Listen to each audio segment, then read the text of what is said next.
I know you're not an expert, but from what you've read, do you perceive it's something that has to be, can you clean it off of a property, or once you have someone buy a big property that has been growing marijuana and they've been using these chemicals, does it ruin the property forever? I have no idea how long carbofuran would stay in the ground. That would be an EPA question for sure, but it seems like a very legitimate concern, and one that I wish I could answer. But I've heard that the chemicals it's huge, and the water, they use a lot of water to grow it. Well, I will be again, to be candid, I have concerns about when we do marijuana eradications of the illegal grows. Basically, my teams practically need to be put on a Tyvek suit and with masks on. That has not been a practice for many, many years. It has to be now because of what we are learning. What's in these plants is not great, especially in the illegal grows.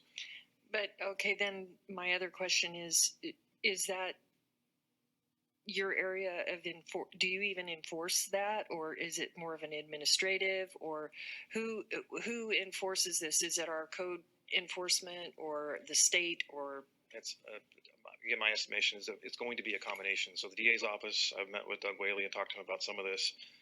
It can be code enforcement on some angles. It can be the state EPA on other angles. It could be the sheriff's office for some things. Ultimately, it could be the fire department. It's going to, frankly, require, at least if we're seriously considering this, a kind of a unique task force that deals with just this issue. Okay, thank you. This is a slide that I honestly had to question, but it's been backed up by more data. This is from the U.S. Department of Agriculture. I did not know this. I was flabbergasted by this, but when we talk about droughts, if one plant growing outdoors is 900 gallons in the growing season, and you start multiplying that over multiple plants that are legally grown outdoors, that is a significant water drain on our resources. Like almonds. Yeah. This is from the Ecology Research Center. This is a kind of a partner with HIDA. They are looking at this from an ecological standpoint, and what I found fascinating was they are, again, backing up the 900 gallons per plant. They discuss fertilizer and pesticides, and they are studying that effect on outdoor grows, how they affect the environment with the various wildlife that's out there. Their suggestion, outside entity suggestion, is the ways to deal with this is essentially interdiction, enforcement, and disruption, and then removal of sites. That is their recommendation from top to bottom. This takes a period of time, 10 years, 2005 to 2015. But what really struck me was that you said that we're seeing a parallel rise as you're hearing from some of the health systems. Could you elaborate on that? Again, if we're, we're going to hear, I guess, in a couple of weeks about the health prospects of medical marijuana or marijuana in general. But this statistic, for one, even though it may not be legal, there's access through a variety of means for young people. And if they're showing up in the emergency room, I guess I'm curious about that. Ryan, any more information you have, kind of the local take on that?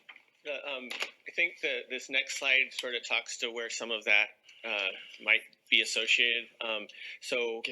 Cannabis disorder has also been associated with depression, suicide, and psychotic symptoms. And so that's something that we are seeing in some of the emergency rooms, is where they're experiencing other symptoms that came along with that.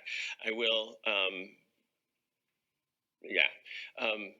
the other thing we've seen also in research is that we have a conversion, what we call a conversion rate from temporary psychotic symptoms to chronic psychotic symptoms at a higher rate than some other illicit drugs.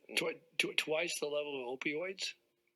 That's what the research is there a way? Could you you listed this on the web, but could you is there a copy of that study available? Could you send a hard copy of that? Everybrainmatter.org, or is that just sure, happy to follow up? Yeah, if you could, I'd be interested to see that. Sure. Yeah, sure. Hopefully you can hear me. So I just want to make sure that when you say chronic psychotic symptoms, is that the same as permanent psychotic symptoms?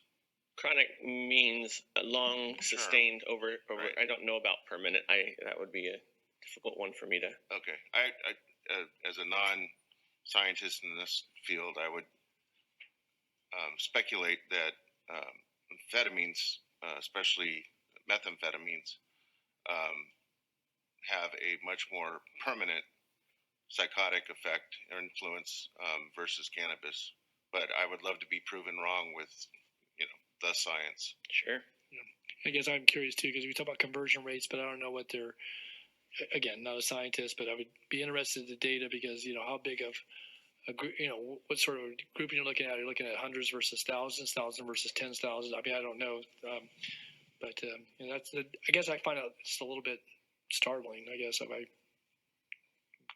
no better way to say it than that. So almost 50%. So, To that point, yes, Supervisor Frost, go ahead. to the chair, I do have a friend who had a son age 18 or 19 who smoked marijuana and flipped into a psychosis and schizophrenia. And I have read studies in the past around this that I guess between the ages of 19 and 25, you are those people who are predisposed to schizophrenia. Oftentimes that's when it manifests itself. And I don't know if it's is it THC? I don't know why it's stronger now than it was in the 60s, but that's what I've heard also. But they're saying there is a percentage that are, that seems, is that what you understand? That they're actually, is it the THC that's causing them to flip into schizophrenia? That's what the research. Is this one working any better? Yeah. Not much, but that is what a number of researchers are suggesting. okay, thank you. Maybe we can get a handheld mic that has so I know we didn't know what I was going to say. See if we can get one that has if the battery's dead on or something, we can check, the clerk's office can check that for you. Thanks. Go ahead. Because it makes it tough. You got to keep flipping back and forth. So go ahead. Yeah, we just have a few more slides. I just Okay. wanted to answer Supervisor Cerna's question about addictive properties of marijuana. On my non-public health hat, I'm an addictionologist, so I practice in substance use. And yes, it is known, and CDC also notes that to be an addictive substance.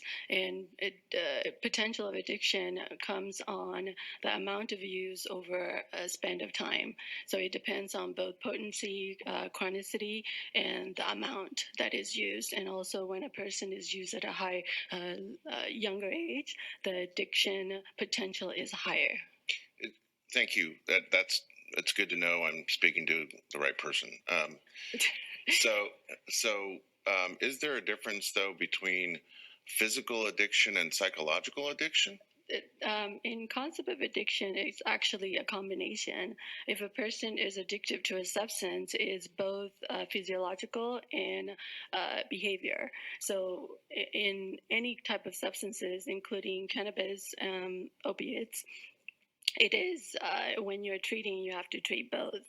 So yes, so both components are involved. So someone that's trying to withdraw from years of high potency cannabis use will have physical symptoms manifest? Correct.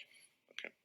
So there's acute withdrawal symptoms as well as we call post-acute withdrawals. Mm-hmm. So that's after, 10 to 12 days, 20 days, and then there's a long-term acute, long-term withdrawal symptoms that can come and go. So it depends on chronicity of use. So if you're a short-term user, then the withdrawal symptoms may disappear. But if you're a long-term user, that may last longer. And I let me just state the obvious. I assume that all applies to alcohol. Yes. And the other question was asked about the opioids and the psychological effects of it. It is true what Supervisor Frost said. The potential of having psychosis, developing the THC or stimulant aspect of it can serve as a trigger, stimulant or a trigger.